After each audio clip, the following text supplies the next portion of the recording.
what we talking about? Let's talk about transits, right? Transits of astrology, right? Um, the transits, think of transits as, right, the planets today in real time are constantly moving, constantly shifting, and of course the energies being absorbed by the planet and the inhabitants, humans on the planet, is constantly shifting. And of course that's why every baby is different as they born minute by minute, because the energy is being produced by the planets and the configuration and being absorbed by the planet, and that baby minute by minute is changing. So minute by minute, every baby, different, and serving its purpose, you know what I'm saying? No matter alike qualities we got, it's always something different, you know what I'm saying? And it gotta be, because therefore you wouldn't be here. We already got that person, so you here for a reason, right? So transits, getting to the point. Transits represent like transits serve the purpose of forming, molding, and developing, building us into the expressions that we meant to be, right? Because at the moment we was born, snapshot the solar system, universe, and everything, and that gives you your symbolic expression that's going to come through you physically, you know what I'm saying? And if you learn to read those symbols, you can read your map and learn, what developments are coming, what's meant to be, why it's meant to be, and all the wisdom that come with it, right? And transits, serve the purpose as they're moving today in real time, they come into certain contact with planets and the houses and house cuts and angles in our personal charts, right? Which creates developmental processes and experiences within us to help bring out certain qualities that's necessary for the moment for us to be of better service to our expression and our purpose. You know what I'm saying? So transits are definitely important to understand when it comes to trying to read your map going forward into time and being able to see what developments is coming. That's not to tell you that you're gonna see what event is gonna happen. The event is based on what's most important to you and what's gonna get your attention, and we don't know that. But the developments that's gonna come to you through you, and that's gonna be meant to be worked on, can be foretold and can be understood by the planetary contacts if you're able to project forward the planets and how they're gonna be on a certain day. You know what I'm saying? And going back into your past to look at certain situations and what planetary contacts is happening to bring up what development. It'll help you put together everything.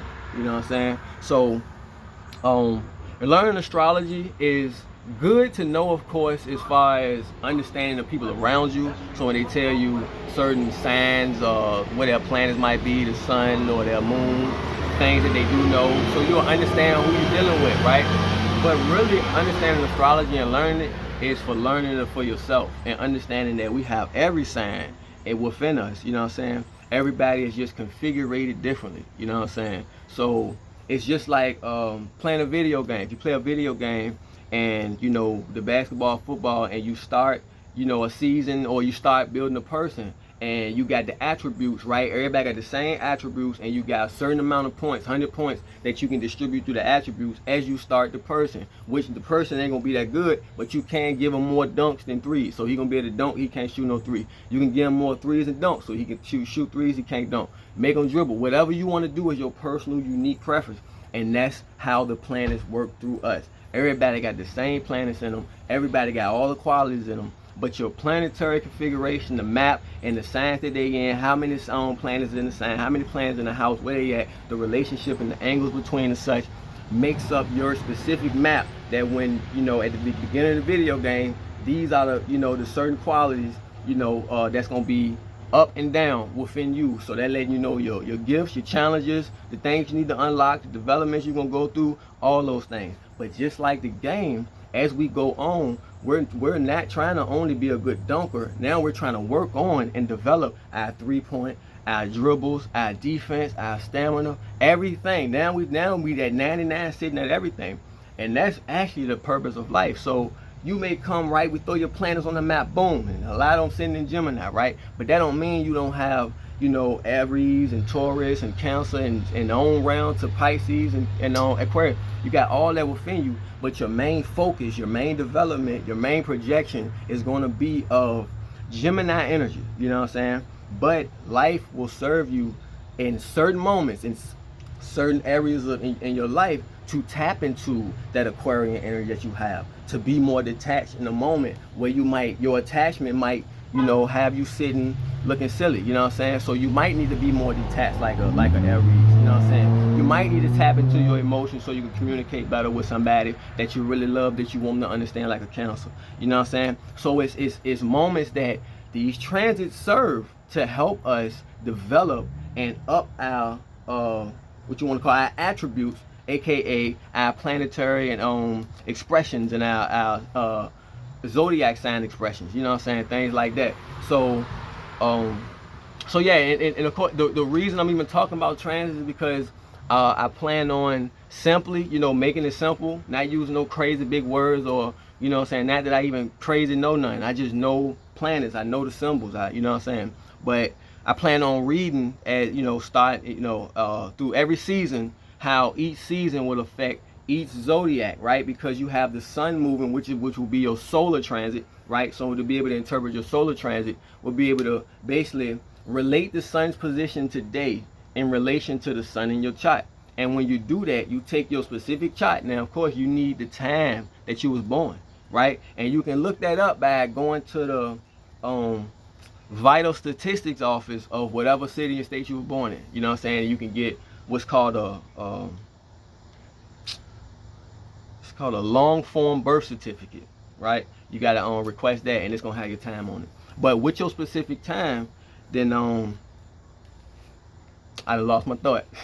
But basically, talking about transits, right? Transits help. Oh, so yeah, with your specific time, right? Talk about back talking about the relationship of the sun today to the sun in your chart, right? I got it back.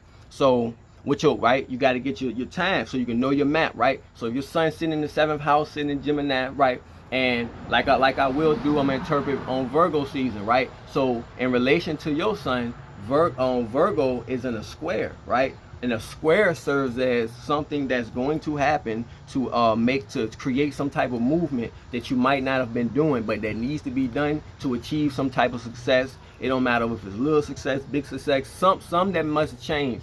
That's what the square gonna produce. It could be mental, psychological. You might not even, other people might not see it. You might not even notice it because, of course, you're not reading the symbols. But so if you're a natural Gemini, then you may be, you're naturally curious. You want to learn about everything, but you might not use the knowledge that you're getting. Of course, unless you got planets in other places that offsets that grounds you and able to use it. But other than that, the natural Gemini, right? All about information, communication, talking, right?